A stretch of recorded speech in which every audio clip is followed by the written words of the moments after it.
And my experience with corporate is that it's very hard to speak your truth in corporate because you will get into trouble. Yeah. So you have to find a way that you can weave around the politics, because the politics are really, really what makes it difficult in corporate. The culture, they have got all these strategy books. Culture is strategy for breakfast, lunch, and supper, and they still let culture destroy so many corporates.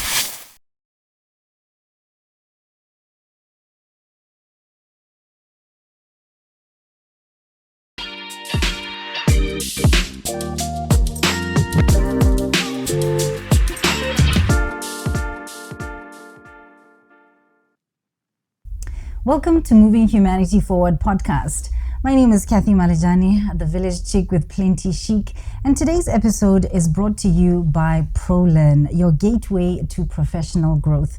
ProLearn specializes in soft skills training, corporate development programs, and professional certification designed to help you as well as your team to level up. Whether you're aiming for a promotion, building leadership skills, or sharpening your business edge, ProLearn has a course for you.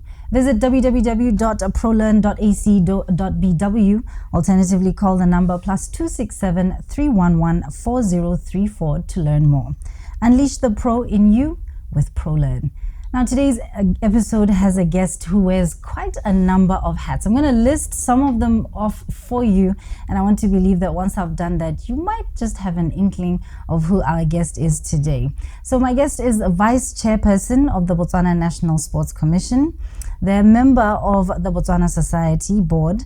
They're also vice chairperson of Africa Region 5 Sport Union, Business Development and Marketing Commission. This guest is also Chief Corporate Affairs and Sustainability Officer, Botswana Post. I think this might be a clue, but the final one definitely should give it away. She's Chief of Staff of Mara's clan. She's mommy mom, sports mom, a wife to Kasi King, as well as the person behind Facets with TLS. She likes to say, Kile 75. I want to believe that at this point, you know, my guest is Tebogo Lebotse Sebego. Tebogo, thank you so much for joining us today. Welcome to Moving Humanity Forward. Thank you for having me, and good morning. We're so excited to have you here, and I know time is just going to fly, so let me just allow you to start our conversation off. I've tried to talk a little bit about the hats, and there's quite a lot of them that you wear, but I always like when a guest just shares in their own words how it is you got to be right here on this chair and wearing the number of hats that you wear, right? Right? So break it down for us how this Mokhatla young girl ends up as this multifaceted and multi-hat wearing woman that you are. Wow. 50 years journey, right? Well, I grew up in Khabani, surprisingly. I now live in Khabani. That's where my mother is from. So I was raised by my maternal grandmother, did all my primary school in Khabani until I came to Gaborone for the first time to come and do standard 7. And then you know how it is. We grew up at a time when the big sister takes care of the baby. So my mother had just had a baby. Therefore, I had to come home and help her take care of my baby brother. And post that, I went to Marang Community Junior Secondary School. I went to GSS and ultimately the university. And then all throughout these years, my journey with netball started when I was still in Khabani Primary School. So the one thing that carried me through consistently was my passion for netball up until I finished varsity and started pursuing a corporate career. Yeah.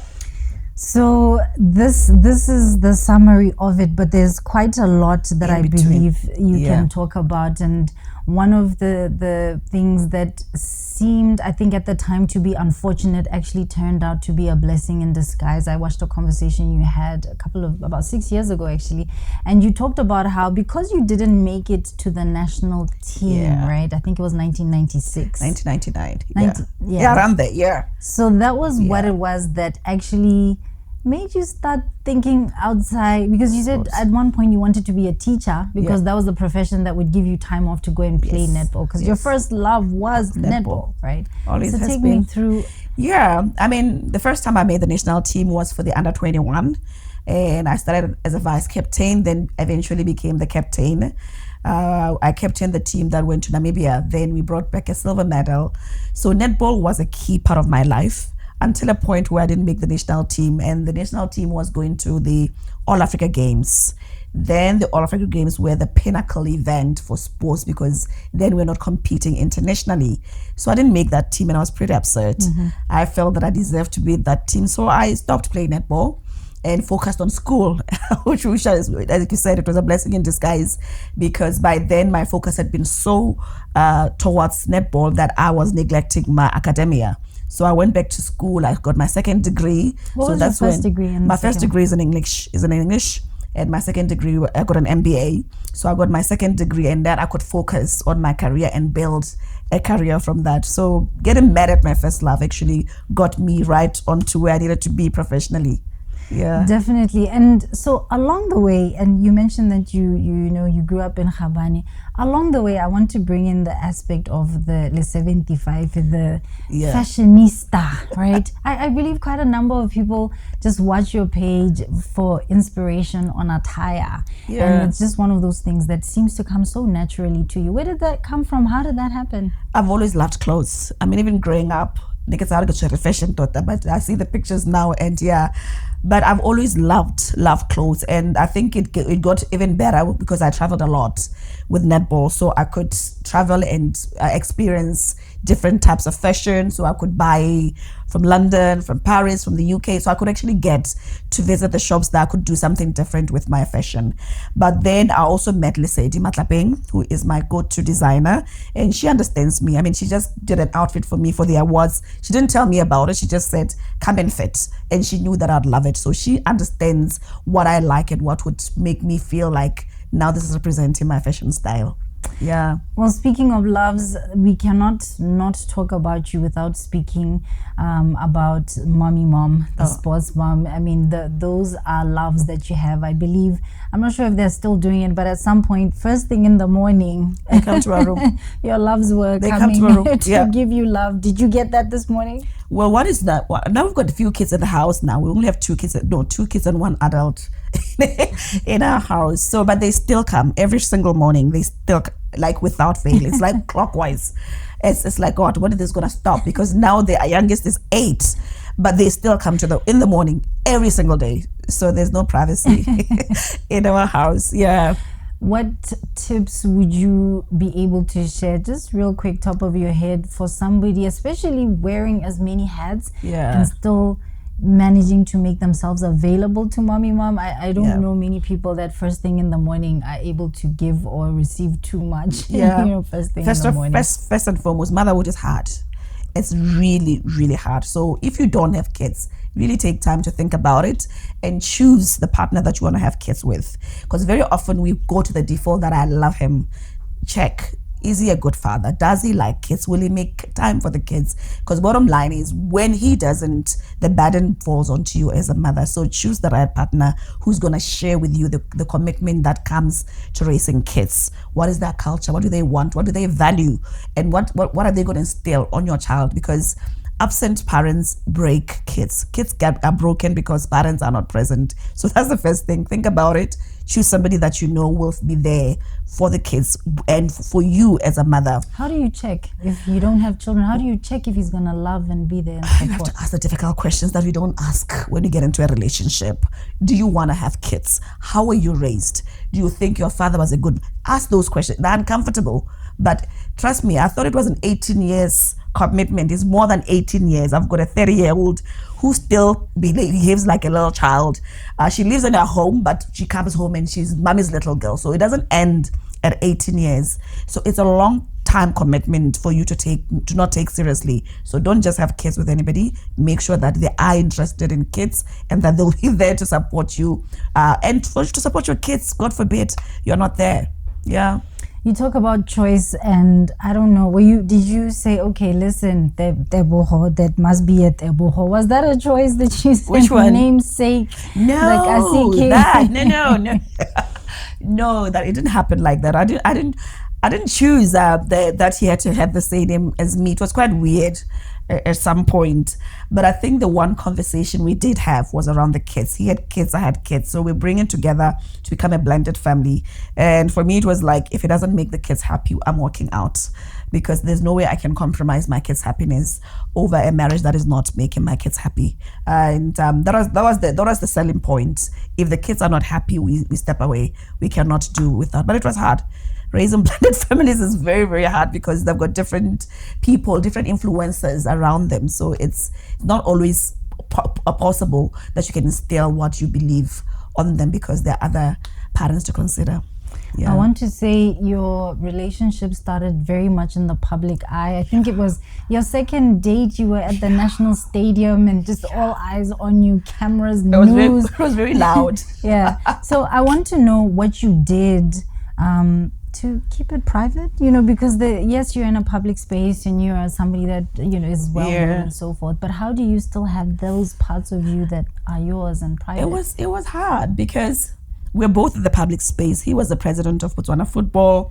I was the president of Botswana Netball. He's called Tebogo. I'm called Tebogo. It was just... Did you meet in those spaces, by the way?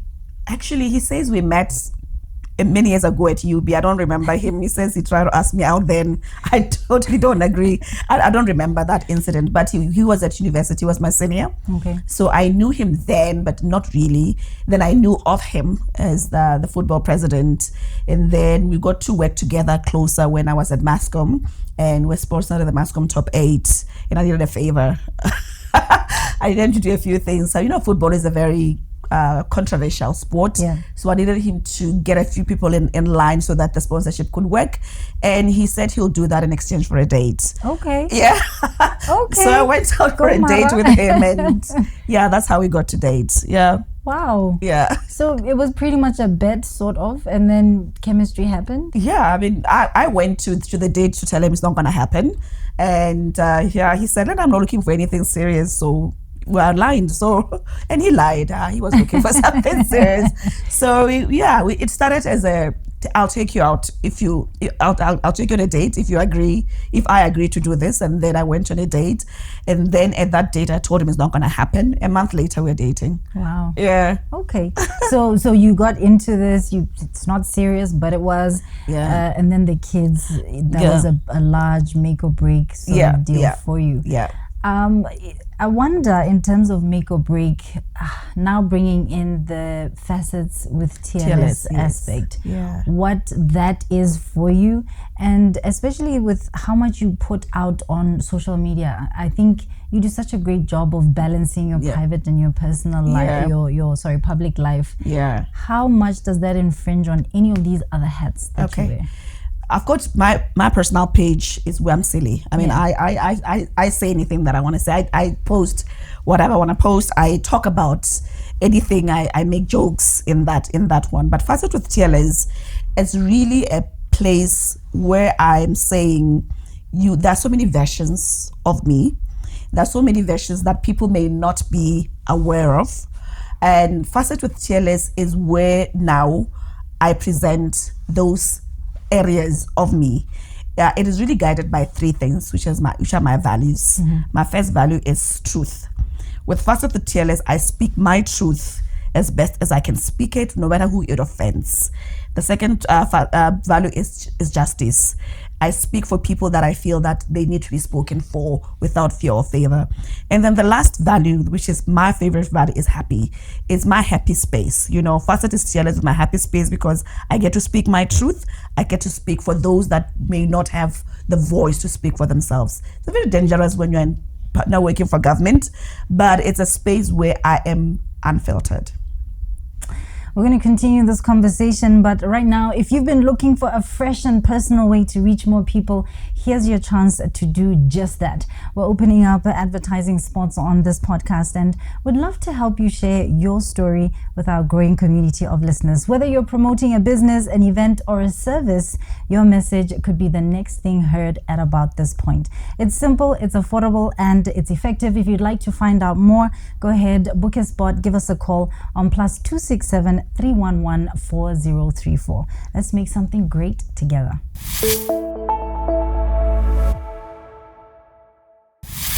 Welcome back to Moving Humanity Forward podcast. My guest says Facets with TLS has about 3 different concepts for her. She said speaking her truth, I can't remember the other one, justice, and then happiness, your happy space. I love that. What are you trying to do with that? I mean, you're expressing yourself in certain ways, but what is that really all about, and what's your vision for it? Well, my vision for it was really to take it to TV eventually.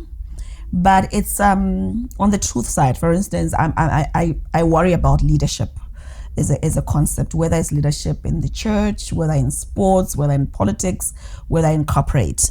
I think it's an area of growth for us as Botswana to really understand what it means to be a leader and to be a proper leader.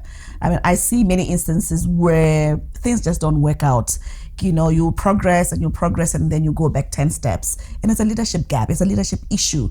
I mean, in sports, it's very prevalent. You'll see that. I mean, let's talk about netball at the current moment. We were progressing. We got to 2017. We held a World Youth Cup, which was massive. We are in South Africa 2023. We hosted the World Cup, which is massive. But now we're back here, where now netball in Africa and in Botswana is not really where it's supposed to be. So it's not a players issue. The players still there. They're doing very well. It's the leadership gaps, the leadership hassles. It's really where the problem is, because we don't seem to know how to manage success. And indeed, managing success is hard. The more successful you are, the harder it is to continue being successful. But it can be done. So I think it's those things that really concerns me, and I speak about them.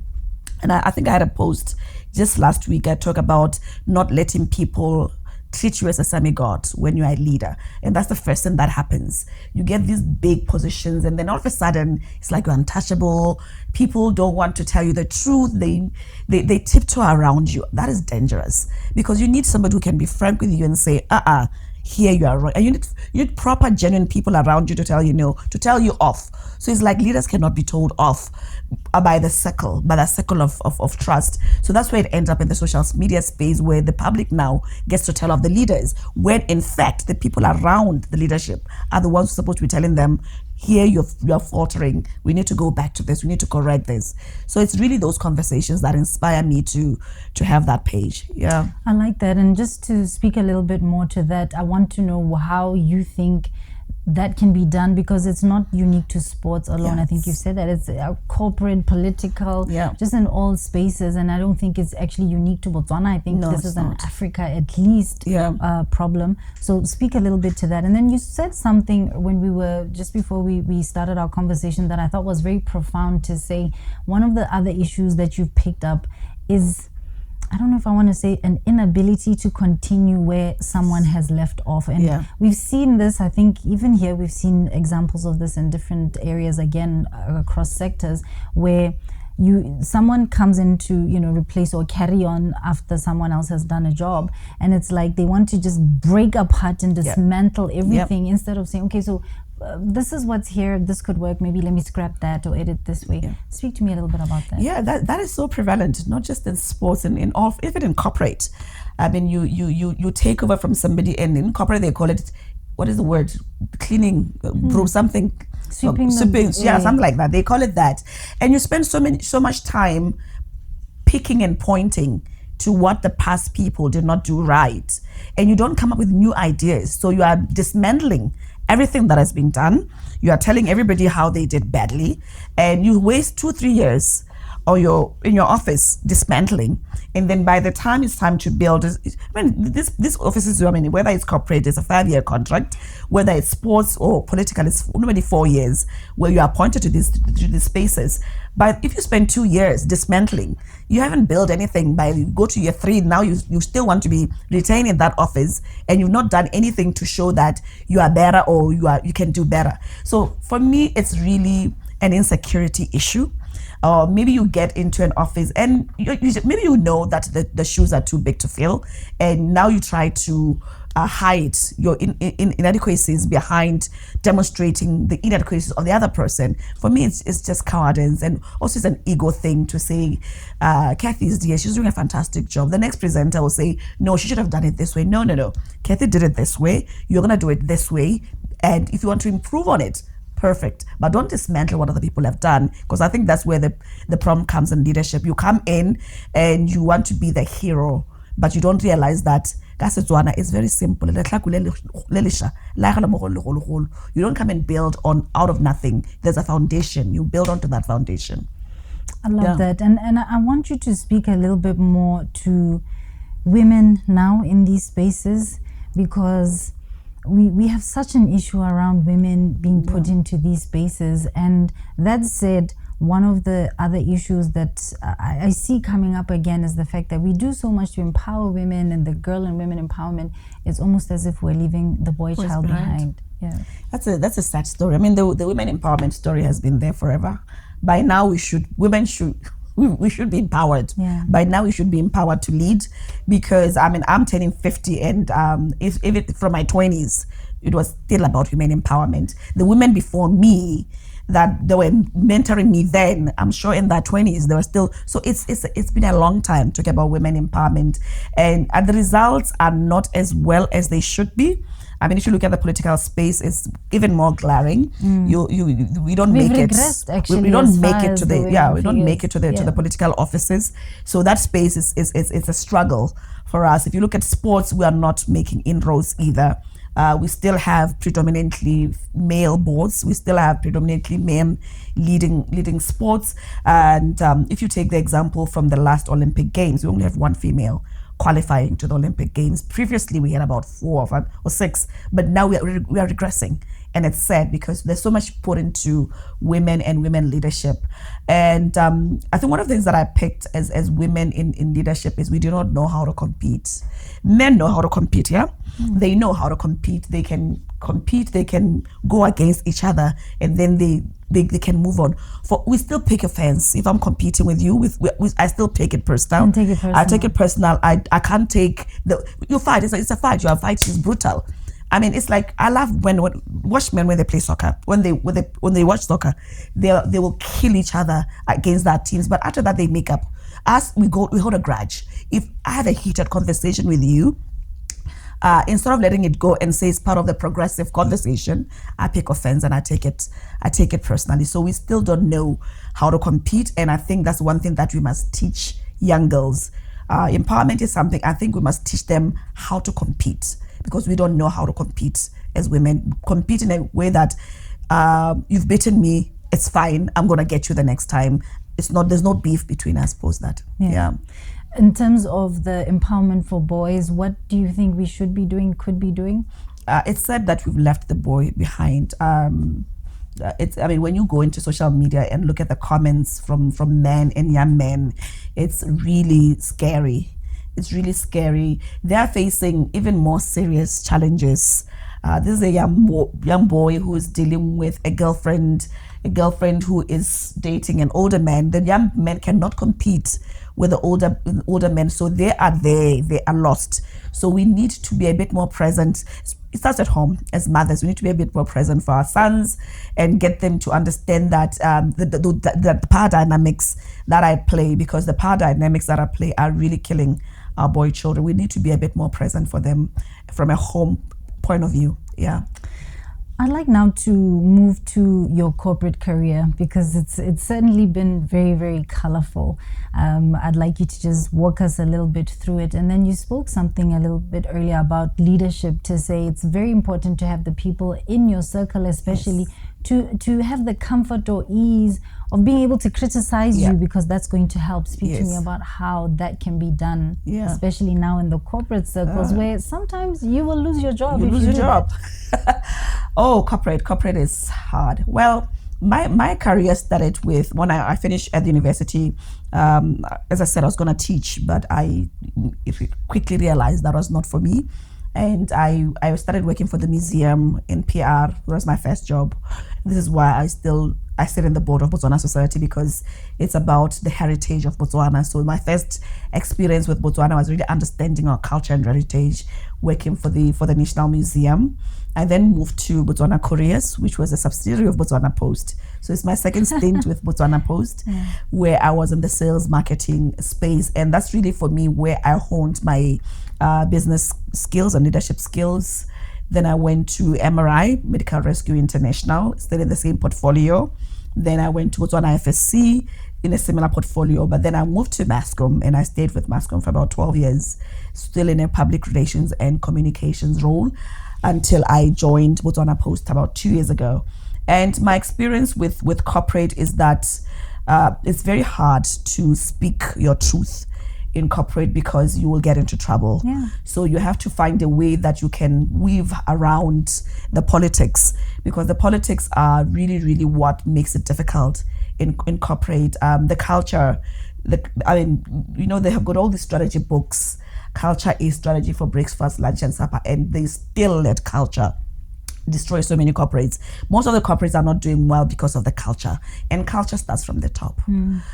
There's a saying that the fish rots from the top. If the culture is not represented at the highest level of the institution, it is just going to go down. So it's a culture thing, and I think what shareholders need to look into when they appoint CEOs, they must really test that. Yes, you can have a brilliant finance person, brilliant lawyer, brilliant economic. What is their culture? What is the culture they're going to get into that organization? Because people don't leave corporates, they leave the culture. So it's a culture thing, and I think shareholders need to work a little bit more on ensuring that the people they put at the helm, their culture aligns to the ambitions of the organization. Because if the culture is not right from the top, it's a horrible space in corporate if that is not there. You're talking about shareholders coming on board. Yeah. I wonder, would that be who needs to maybe look at leadership and see whether that allowing criticism exists, or should this be something that you think each leader just needs to take into account for themselves to say, but am I really getting honest feedback and criticism? Because you want constructive criticism that helps you grow. You don't want to surround yourself with people who are not going to tell you the truth or to share how they feel about you and that's how you do things. But that is it. Normally when somebody gets into an office, they'll bring their own people. You'd say that they bring their own people because they can protect them, there's nothing wrong with that. But if you're going to bring somebody to be hand-holding you, bring somebody who's not scared of you. Bring somebody who's not going to treat you like a god. Somebody who's going to tell you, because this does not align to what I know your values are. So it's upon me as a leader to check that indeed that I am doing the best for the organization. It's for me to look at the people around me. Are they really giving me proper feedback? I cannot always get it right. There's no way I can get it right. And I mentioned the shareholder because the boards are responsible for employing the CEO or the GM, whatever it is. So the boards are the ones who are supposed to also be very intuitive to see, is this person, is the culture that they're putting to this organization, is it the culture that can bring shareholder value? Yeah. We continue this conversation on moving humanity forward. Remember, you find us on Facebook, MHF Podcast, and you can also find us on LinkedIn as well as YouTube and TikTok by typing Moving Humanity Forward Podcast.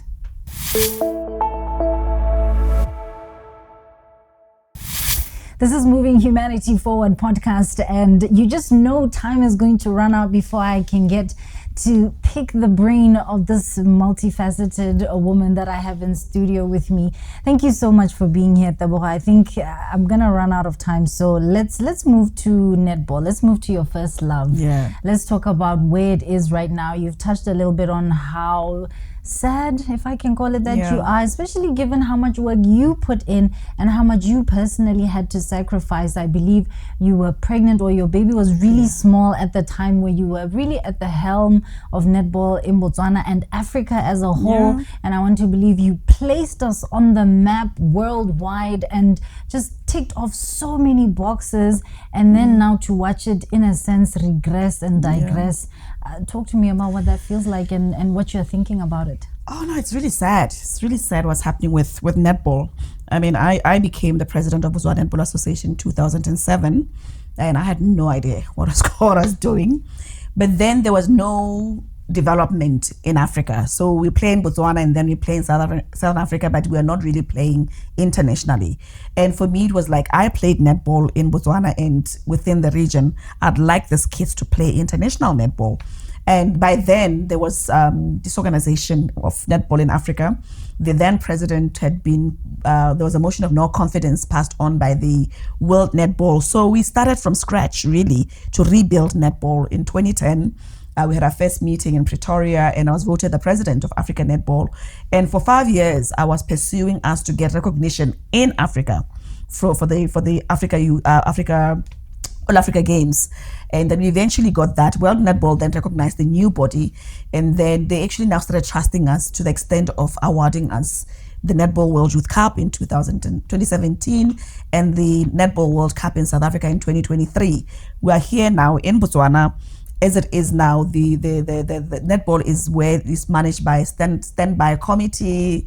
They passed the motion of no confidence on the president. There's just too many negative news in the public space. I think they were supposed to have an AGM. It didn't happen. And what is happening to the players during that time? Because if the administration is not on par, the players is going to regress. The play is going to regress. Now we've got a bigger problem. African Netball president, also president of Netball South Africa, has been placed on provincial suspension. What does that mean for Africa? The international conversation is going on. It means we have no representation, and that's where the decisions are made. So it's such a sad stage for netball to be where we are when we've hosted two major competitions, under 21 and the World Cup. We should not be in this space. So it really breaks my heart that we are still at a place where now we seem to be regressing. And I'm really hoping that we find our feet and we can pursue netball. But it's really, as I said, it's a leadership issue. It's got nothing to do with the players. It's us who are volunteers, who are the leaders, who now don't seem to be able to work together and make it work. Let's delve a little bit into that and look maybe a little at the cause and solution to that. You just use the word volunteers. Yes. And I wonder, could that not be, or the issues within the leadership, could it not be because of the fact that it is a voluntary, or a lot of the administration posts and so forth are voluntary, and so you don't necessarily put your best foot forward when you're volunteering, or when there's nothing sustainability wise that's coming your way. Could that not be part of the issue? It is part of the issue, but it's a matter of intention. I mean, I'm still a volunteer. I still put my best foot forward, and in sports, you know the genuine volunteers. In sports, we know them. There's a lot of packs also that comes with volunteerism, and if you are able to maneuver around, there is a bit of money to be made. And I think the people who come to sports with ill intentions, they do know how to find the money in sports. But if you come with good intentions, you know that there's no money to spare in sports. But I think it's really that issue. People are pretending to volunteer when in fact they're just looking for a job, and they're not clear that they're looking to make an income out of this. Because if you really volunteer, there's no money to be made in sports. I keep saying that there's no money to be in politics. There's no money to be made in politics. If you are making money in politics, if you are making money in sports, it is not clean money. It's as simple as that. It's not above board, because there's no money to be made. You cannot get rich out of being a politician. You cannot get rich out of being a sports volunteer. That cannot happen. The likes of Lodi Dube can get rich because they're entrepreneurs in sports. You understand? He's running an event that is meant to generate money for his business. So it's very clear. It's not a volunteer position. He's an entrepreneur. He's looking to make money out of sports. So it's that aspect. We need to do less with volunteer position in sports to get a bit more of executive position, so that there's a bit more accountability. That is a valid point. Okay. You mentioned Lodi Dubai. I just want to do a curveball around. I'm very happy about what happened. Talk to me about that. And of course, we cannot not mention your adopted son along the way. I mean, I took this last Grand Prix very personal because of the issues that happened. We had an event in 2023, 2024, we're in court. It's a mess. So 2025, I fortunately asked the board to give me the mandate to work with Glody and to work with whoever is there to get the event back, and I got the mandate. And for me, it was because I know where that event started. The Gaborone International Meet, when it started, I was still at NASCOM. Glody came to us for sponsorship, and we gave him sponsorship, and he's worked on this from the beginning. So if any issue around who owns this event, that should not be an issue for discussion. The event is for Glody. So I'm very happy that we got the event up, and I'm looking forward to the next edition, and I hope it's going to be bigger and better. Yeah, no, just speaking a little bit to these issues, it didn't happen in 2024 because there was contention around who owns the it. rights. And then, that did get resolved. But your adopted son, if I can call him that, actually, this was his first race, if I'm not mistaken, since the Olympic win. What was that like for you? You remember in 2022, he did the 100 meters at this event. Yeah. So he broke the 100 meters at this event. So I think for him, it's also a very special event. And what I love about athletics and the athletes, they really support each other. So if you see Glodis event, you're going to see Isaac Makwala, you're going to see Amantle Monsu, you're going to see Tebogo, you're going to see Colin. They really support each other. So I think for them, including Litsile, it's an opportunity to compete at home. And I don't think that we realize as Botswana what a privilege that is, to get the likes of Litsile competing here, to get Baya Pondori competing here. I mean, Litsile met the Pope. I'm sure that many Catholics who've been waiting to meet the Pope. This guy is big. He is huge. So having the opportunity to have him to compete here is something that we must revere as Botswana. And I think kudos to Glody for bringing such an event where we can have our stars compete here. A very, very big deal indeed. And speaking of big deals, the entire time while we're here today, you are at every break taking the opportunity to grab your phone because something quite big is happening right now as you and I are speaking. And that's another of the many hats that you talk to me a little bit about. So my daughter is in South Africa playing in the Tennis South Africa tournament. It's called a Grand Prix. It's in Johannesburg. So today she was playing. If she wins, she goes to play for gold. If she doesn't, she goes to play for bronze. So I don't know how she did because you are keeping me here. So I'm very nervous. It will be the first time she breaks into it's the first time she's broken into the top 4 of a tournament at this level in South Africa. So I'm very happy with her achievement. I'm hoping she goes to the gold medal game, but if she doesn't, I'll be very happy that she plays for the 3rd and 4th because it's very important she breaks into that. She's currently ranked 33, under 12 in South Africa, and I want her to get to under 20 to 20 and above in that category. So it's a big deal. It is a big deal, and I wonder just how much of that is you personally, because you definitely have a very competitive spirit, but in a lot of instances that would have manifested as you forcing your child to netball. You didn't do that, but instead, and it started off almost as though it was a joke, but now you are seriously sports mom. When it started, really for me, it was just keep her off the streets. As simple as that. Actually, the lady who was Natasha was coaching her at school, and then she said, "Can I just take her one-on-one? I think she's got potential." I was like, I don't care if she hasn't does potential or not. Keep her off the streets. I mean, I wanted to go to school, play something, and then come home exhausted and sleep. That's because you have to keep the kids out of the streets, and they can't be idle. Don't let your kids be idle, because idle is bad for kids. So it started like that, where Natasha was just coaching this little girl, and one day I came over, was like, oh, she is talented. So that's how it started, and then I now had to put in a lot of work to be present for her, because the kids today are not like us. I mean, I played netball. My mother never watched me once. I was the captain of the national team. She never even watched me play once. In fact, she thought that netball was a waste of my time. I should be in the choir or something like that, something more ladylike, as she put it. But for me, it was like she chose tennis. She did try netball, didn't like it, and she loves tennis. So for me, and it's like, we really want to see how far we can take it. If she wants to pursue this, we will go all the way to support her to pursue it and see just how far she takes it.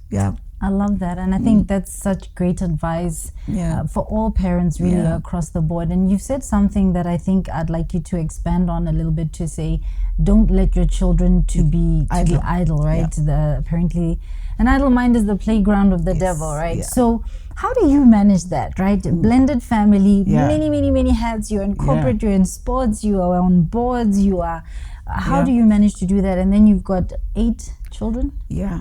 How do you manage? Previously, netball was the balance. Remember, I used to say that netball is the balance that I needed, because it was the one thing that I did for me. Netball was selfish. It was not about my kids. It was not about my husband. It was not about my job. It was for me. So netball for a long time centered me to be able to give myself to my other roles. Then when I stopped with netball after the after the Netball World Youth Cup, I continued for a while with World Netball. So right now, what I've seen is that I am the one. What centers me to be able to do other things is my role as a sports mom. Okay. I've been a sports volunteer for so long, trying to get the environment conducive for other people's children to play sport. But now I'm on the other side. I'm a sports mom and I want the environment to be conducive for my child to play sports. But I now know how to hold the sports leaders accountable because I've been on the other side. Yeah. So that role of being a sports mom is really a role that I revere very much. I think half the time my kids don't want me there because I shout and I'm not the demure mother that they want. But I think being the sports mom is what centers me because now I get to watch my child doing sports. And the day my child makes the national team, Kathy, I don't know. And that's going to happen. Yeah. I love that. So what advice would you give a parent, especially around taking care of their time or the child's time and filling it with it? What would you say to that? Sports. And it's said that now we don't have sports in public schools. It's really, really sad. And this conversation is not going away anyway soon. I really hope, I'm praying, whoever needs to make a decision on this, whether it's the unions, whether it's the Ministry of Sport, somebody just needs to make sports come back to schools. Yeah. Because you cannot have idle kids. What do they do after school? Where do they go? With the issues in Botswana, with the drug situation, it is so prevalent. If you don't know, I mean, we're working parents. Between 7 to 5, I'm working. And if my child leaves school at 1, what happens between that time if the kids are roaming the streets? And you cannot account for that time. So I don't know what needs to happen, but at this now, there are sports associations that are trying to get sports to be played. Find a sport for your child. Get together in a village, in a community, set up a football team, and get the kids out of the streets in a managed environment because the streets are bad. It's really bad for our kids to be on the streets. So you put them in sport by the time, I promise you, they're getting them in sports, they get home, the only thing they want to do is to eat and sleep. They're exhausted. That's what you want. I love that. So find a way for your kids to expound and expend their energy so that by the time they come home, they're tired and they just want to go to bed. All right, there's something else that I really want us to speak about because you so publicly and proudly call yourself Le 75, right? Again, that for me is very brave. I need to put the kudos on you already. Let me give you your flowers. Not many women want to share their age. Not many women are vocal about it. And you are not only being vocal about it, there's also something else that you're doing with it. Talk to me. I'm very excited. 50. I'm turning 50 in December. And I think I've waited for a while to turn 50. There was a time, during COVID, 74, I was calling myself a 74 and people didn't know what I'm not actually a 74. But for me, it was like, I'd like the idea of turning 50. So finally, we're turning 50 this year and we have formed a WhatsApp group. There's over 900 people in that WhatsApp group. So we've also divided ourselves into months. So there's a month for each group. The April group just came back from King. Wow. They went on an excursion and now we're getting the loudest group, May babies. May babies are so loud. We're just scared what's going to happen. They're also, so each month is a center stage for the particular group. So we did Jan, February, March, April, now we're doing May. So each group decides what they want to do. They want to go out, we come and support them. And then we're planning a big get together at the end of the year. Some of them are going on a cruise, on a boat, the cruise, the MCC, they're going on a cruise. Some of them are going to Namibia. There are just many activities that they're planning, but they also just bring this sister and brotherhood aspect of supporting each other and being there for each other. There was a funeral in Ramoswa. Some went to support the 75 whose mother had passed. So it's really about creating a community and celebrating being born in the same year. Yeah. Speaking about being a 75, there are certain things that one must do when they are entertaining a 75, especially if they are wearing that very important hat of being a DJ. Yes. Now, this is very important. I'd like you to just put this public service announcement out there. It is very important when entertaining my 75. Please make sure that we sing the chorus. Don't mix. We want to sing the chorus because we know the songs. We want the big, go back. Yeah. So I kept saying to the the DJ, I won't mention where, from where you are, don't go forward, go back. Yeah. You know, I mean, if you are playing Brenda Fassie, go back. You cannot then, okay, you can go to Leboma Tosa, but come back quickly and go back. So I don't think DJs get that. They really want to, they don't live. And DJs, look up when you're playing, just look up from the set and see. And I keep saying, if people are not dancing, you're not doing a good job. Yeah. A DJ can play 3 hours, nobody's dancing, and they're not bothered. And I'm one of those people who go to the DJ and say, no, we want to dance. So if you're playing from a 75, play old school music. Yeah. Old school music.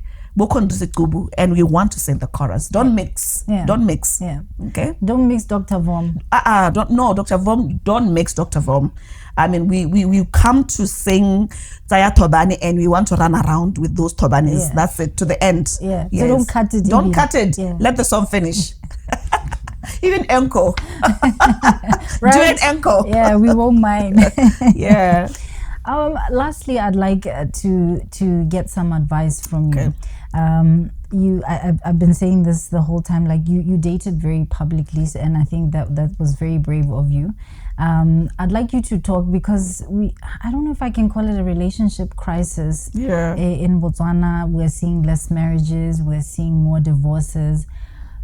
Because you've had the privilege you've had of the life that I think you've lived, it looks very interesting from where I'm sitting. Yeah. What are some of the tips you've picked up along the way? We've been married now for 11 years now, 11, 12 years, yeah. And I think the best advice I ever got when I got married was from my father-in-law. Mm-hmm. And then he said to me, I said, what do you mean? The first 10 years or the first so years are is your first marriage. Okay. You get to the second stage of marriage. That's the time now that you are going to be matured in marriage. The first 10 years are going to be hazy and it's going to be hard. And I should have listened to my father then because the first 10 years are hard. People say the first 5 years, if you survive the 5 years, you are likely to stay together for a long time. The first 10 years are hard, but after that, it's smooth sailing.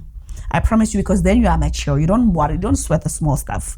You don't worry about a lot of things. You are able to understand what this other person wants, what each other person needs. When my husband turned 50, I said, he's lived more than he's going to live now. So I said, honey, I need you to now do your bucket list. Do the things that you've always wanted to do that you think I'm going to refuse.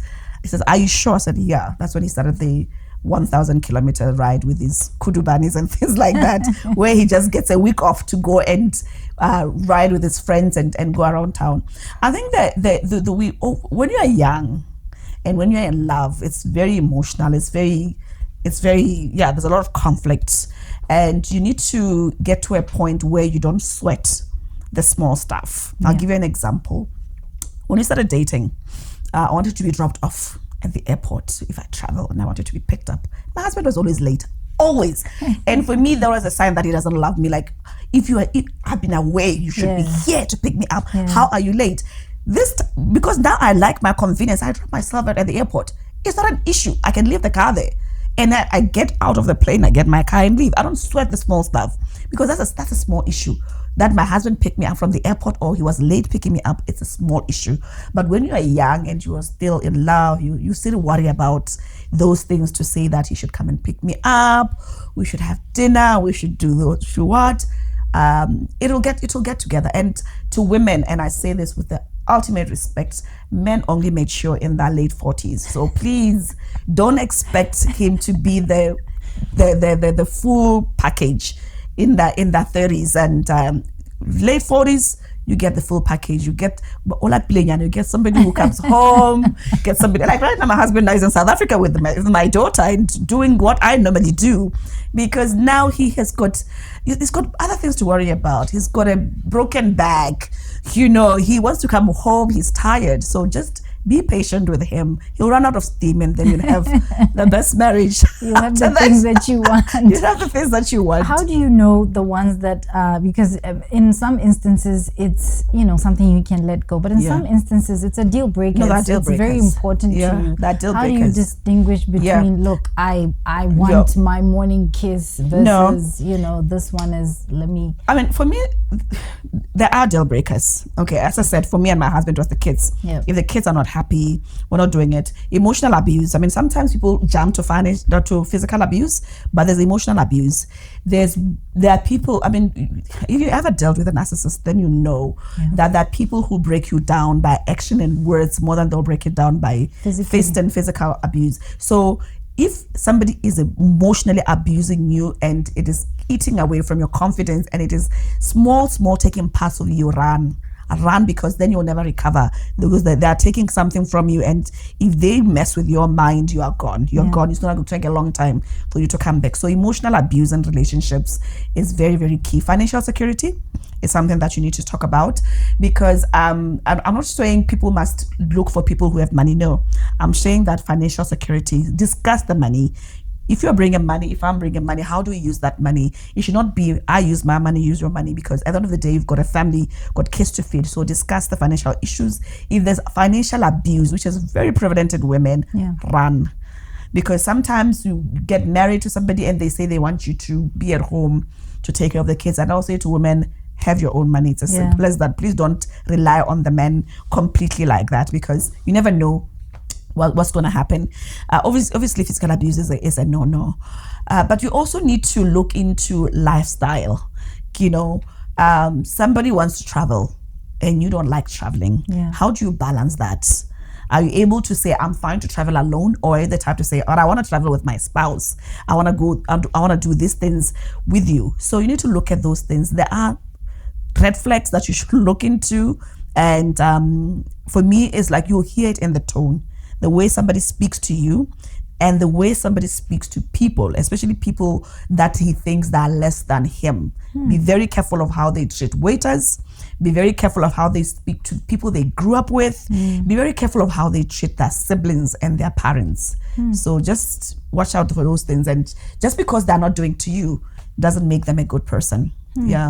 So it's very important to have that discernment to see what is going on.